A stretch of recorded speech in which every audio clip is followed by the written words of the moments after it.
Hi everybody, welcome back to the channel. It's Samantha. Thank you so much for joining me. I hope you are well and you've been well since my last video. I know it's been a bit of a while, but anyway, I'm here, you're here, so we'll get on with the video.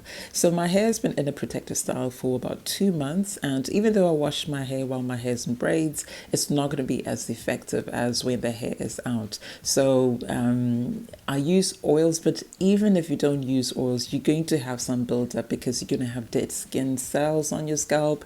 You're going to get dust and other pollution from the air, from the environment. So even if you don't use oils when you have your hair in braids, you're still going to get some buildup, and that's why it's important to clarify your hair, particularly after a long-term protective style, because buildup is not only going to prevent your hair from getting the benefits of the products that you're using, but it can also lead to all sorts of things like infections and irritation, and it can eventually lead to breakage and hair loss.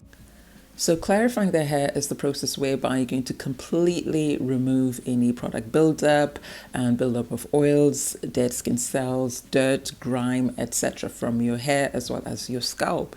So there are different ways that you can clarify your hair. You can use a clarifying shampoo such as this one here. This one doesn't have any sulfates in it, but it's got other clarifying agents such as the lemon juice. Others will use things like apple cider vinegar, or you can do apple cider vinegar rinses, or you can just use a shampoo that's got sulfates in it, because the sulfates will strip your hair of all those nasty things. Or you can use bentonite clay. So one of the reasons why a lot of people avoid clarifying their hair or avoid shampoos that are going to strip their hair is because they worry that these shampoos or agents are going to leave the hair dry and brittle. And yes, if that's all you use, then your hair will get dry, because remember, we're stripping it of all the oils and etc. So it's important to follow it up with a moisturizing shampoo, and also to replenish the moisture by using things like moisturizing or hydrating conditioners.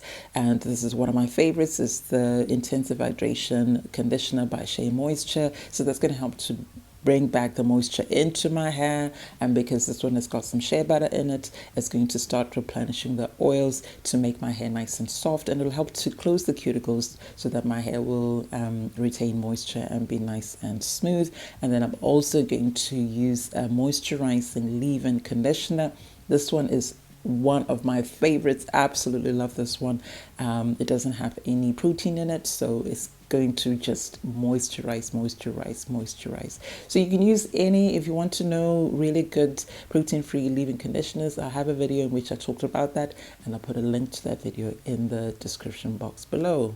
So when we're cleaning our scalp, you should never use your nails. You use the balls of your fingers. But when I want to do a really deep clean, I need something that's going to get to where my fingers can't get, and this is it. So this wonderful silicone bristle scalp massager will effectively cleanse my scalp and exfoliate the scalp and get rid of all the dirt and grime. So I've already soaked my hair. It's not dripping wet just because I'm not in the bathroom here. I'm in my lounge and I don't want my floor to get soaking wet. But I'm going to work in sections, and then emulsify that shampoo and then apply it to the hair. So I apply it to the hair first, because then I haven't done a pre-poo or anything like that. So this has got a lot of slip in it. So it's going to help me to then detangle my hair. And because we are cleaning the hair as well, it's important to apply shampoo to the hair. I will apply some to my scalp as well, so that I'm applying shampoo both to the scalp and to the hair.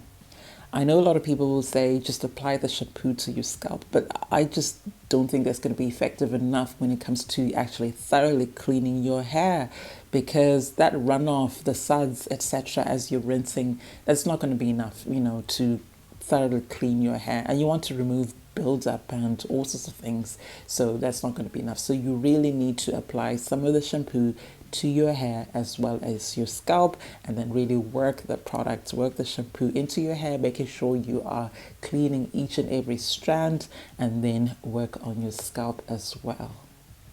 So, if you think about it, if you go to a salon, those people are professionals and they know exactly what they're doing, and they always put shampoo on your hair because they know that just applying to the scalp is not going to be effective. And I was watching one of my favorite natural hair influencers. Her name is Fowler Hunters, and she said, just applying shampoo to the scalp is basically the same as, applying your body wash to your shoulders or something, and then expecting the rinse off to be enough to clean the rest of your body. So it's not going to happen. So you need to put shampoo on your hair. Do not be afraid to put shampoo on your hair. That's going to make it more effective, and it's going to make your hair healthier and more receptive to the products that you're going to use afterwards. And also, because we're going to replenish the moisture, we shouldn't be too worried about stripping the hair, because at the end of the day, that is the purpose of this exercise of clarifying the hair. We want to completely strip the hair. And even when you use a moisturizing shampoo, I always apply the shampoo onto my hair as well, because that's how you're going to get the best out of the product. So please, my lovelies, do not be afraid to put shampoo on your hair. So clarifying the hair is something that I think everybody should incorporate into the hair care regimen, because that's really going to help to keep your scalp and your hair healthy, and it's going to make your products more effective, as I said.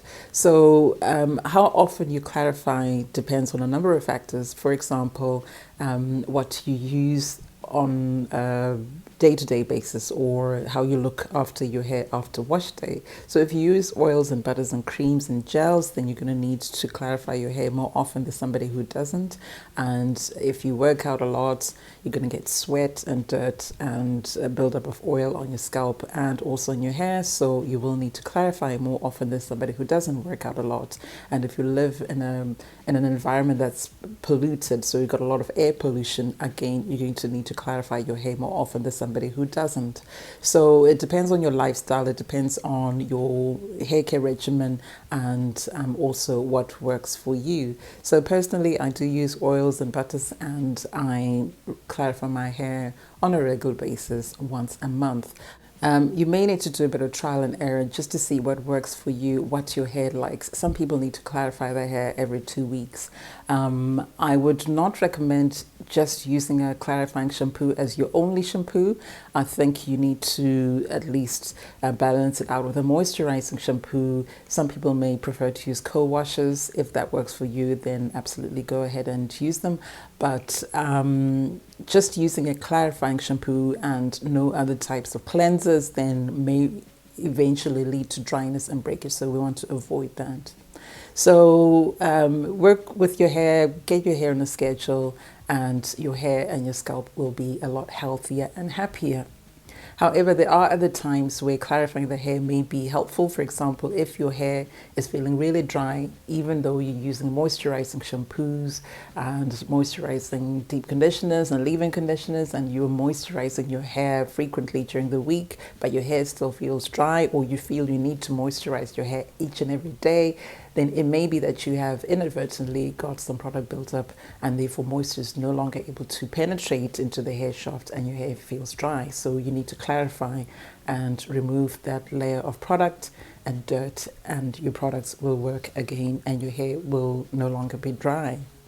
Another good time to clarify your hair is if you have inadvertently got protein overload, and I will talk more about protein overload in a different video, but clarifying the hair can save your hair, because that's going to help to remove the layer of excess protein that's coating the hair, making your hair dry and brittle, and you then will need to cut your hair.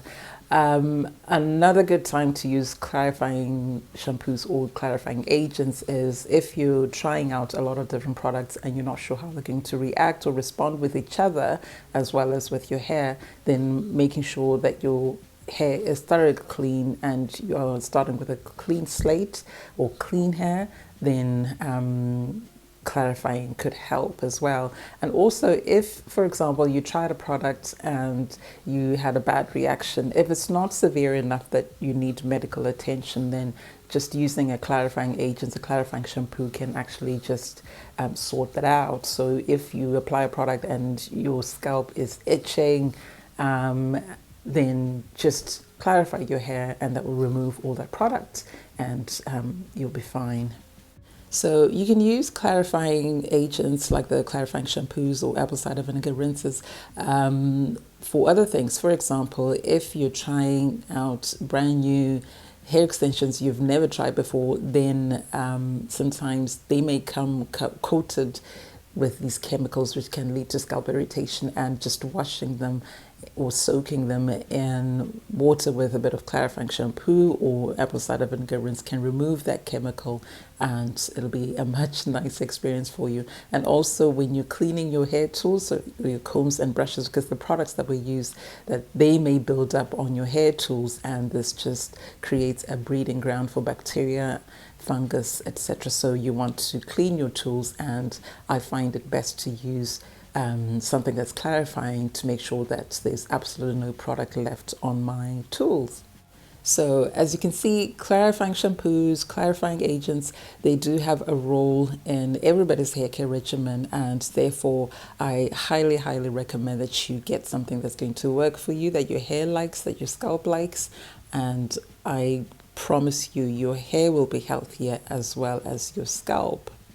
So just to recap, the key things we need to think about when we talk about clarifying the hair. Number one, it should be a part of everybody's hair care regimen.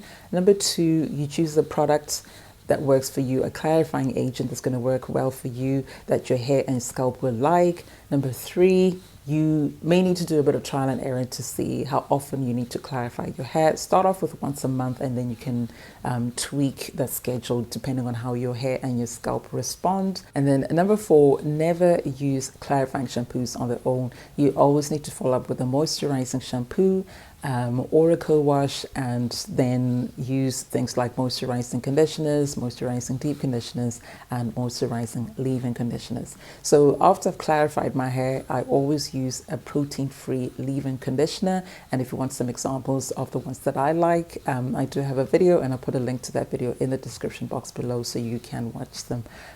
Watch the video and see the ones that I recommend.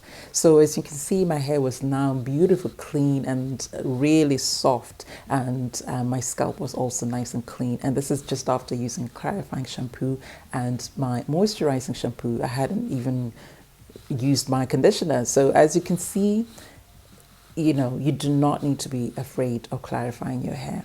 So that's it for today. Thank you so much for watching. I hope you enjoyed that, and I hope you found it useful. And if you have any questions at all, I'm always around. So please do leave your comments or questions in the comment section, and I will do my very best to answer them. I'll be back with another video real soon, but before I go, I just want to thank everybody who subscribed to my channel so far. Thank you so much. I really appreciate your love and support. If you've not yet subscribed to the channel, please subscribe, and also please give the video a thumbs up if you found it useful and helpful, and also please share the video with other people who may need to know this information. So I will see you very soon, my lovelies. Until then, take care of yourselves and your loved ones, and God bless. Bye for now.